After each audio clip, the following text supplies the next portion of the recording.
दुनिया के कई बड़े मीडिया संस्थानों की हालत इस समय काफी खराब है और अमेरिका के एक मशहूर अखबार द वॉशिंगटन पोस्ट एक साथ लगभग अपने 30% स्टाफ यानी 300 से ज्यादा पत्रकारों को नौकरी से उसने निकाल दिया है। द वॉशिंगटन पोस्ट ने कहा है कि उन्हें काफी समय से भारी नुकसान हो रहा था, कंपनी नुकसान में चल रही थी और इसीलिए उन्होंने भारत, मिडिल ईस्ट और ऑस्ट्रेलिया में काम करने वाले अपने पत्रकारों को भी नौकरी से निकाल दिया है।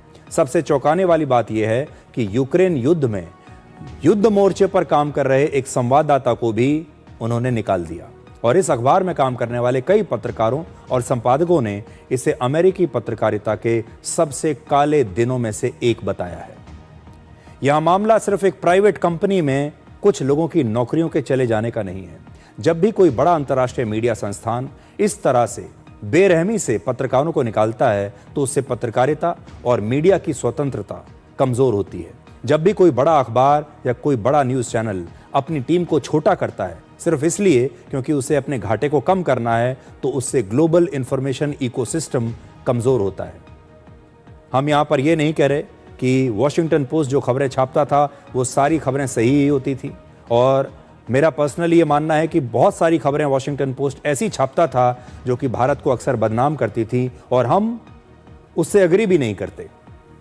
लेकिन मीडिया शुरू से ही एक बड़ा महंगा उद्योग रहा है जहां न्यूज़ इकट्ठा करने से लेकर न्यूज़ प्रोडक्शन तक सब कुछ बहुत महंगा है, लेकिन उसकी जिम्मेदारी और मीडिया का योगदान भी उतना ही बड़ा है। लेकिन दुर्भाग्य से आज पूरी दुनिया में मीडिया उद्योगपतियों की जेब में है और दुनिया के बड़े बड़े मीडिया संस्थान दुनिया के अमीर उद्योगपतियों ने या तो उनको खरीद लिया है और या फिर उनके कहने पर चलाते हैं।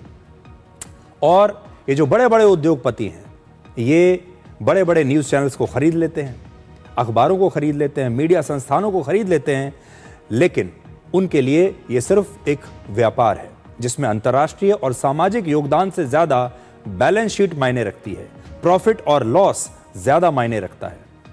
अब आपको यह बताते हैं कि द वॉशिंगटन पोस्ट के मालिक कौन है। इसके मालिक हैं जेफ बेजोस। जेफ बेजोस दुनिया के सबसे अमीर उद्योगपतियों की लिस्ट में चौथे नंबर पर हैं और उनका नेटवर्थ 22 लाख करोड़ रुपए का है। द वॉशिंगटन पोस्ट अखबार को वर्ष 2024 में 900 करोड़ रुपए का घाटा हुआ था, जो जेफ बेजोस जैसे अरबपति उद्योगपति के लिए कुछ भी नहीं है, बहुत ही मामूली रकम है। जेफ बेजोस चाहते तो अपनी इस जिम्मेदारी को समझते हुए 148 वर्ष पुराने इस मीडिया संस्थान के लिए इतना योगदान तो दे ही सकते थे। द वॉशिंगटन पोस्ट की स्थापना आज से 149 वर्ष पहले 1877 में हुई थी और इसमें लगभग 1000 कर्मचारी काम करते हैं। जेफ बेजोस ने वर्ष 2025 में, आपको याद होगा, पिछले साल शादी की थी और अपनी इस शादी में उन्होंने 450 करोड़ रुपए खर्च किया था। इससे पहले उन्होंने अपनी पहली पत्नी के साथ तलाक में लगभग 3.5 लाख करोड़ रुपए सेटलमेंट में दिए थे। इसी साल अमेरिका के राष्ट्रपति डोनाल्ड ट्रंप की पत्नी पर जेफ बेजोस की कंपनी अमेज़न ने एक फिल्म बनाई है। इस फिल्म का नाम है मिलेनिया और इस फिल्म पर ही उन्होंने 675 करोड़ रुपए खर्च कर दिए। लेकिन वही जेफ बेजोस इतने पुराने न्यूज़पेपर को 900 करोड़ रुपए नहीं दे पाए। अमेरिका का मशहूर वाटरगेट स्कैंडल इसी अखबार ने एक्सपोज किया था, जिसके बाद अमेरिका के राष्ट्रपति रिचर्ड निक्सन को इस्तीफा देना पड़ा था। इतना शक्तिशाली अखबार था ये। दिलचस्प बात यह है कि जिन लोगों की नौकरियां गई हैं उनमें कांग्रेस के सांसद शशि थरूर के बेटे ईशान थरूर भी हैं और ईशान थरूर ने खुद सोशल मीडिया पर इसकी जानकारी दी। उन्होंने लिखा है कि उन्हें और उनके साथियों को नौकरी से निकाल दिया गया, जिससे उनका दिल टूट गया है। सोशल मीडिया पर लोग द वॉशिंगटन पोस्ट के दिल्ली ब्यूरो में काम करने वाले पत्रकारों का भी मजाक उड़ा रहे हैं।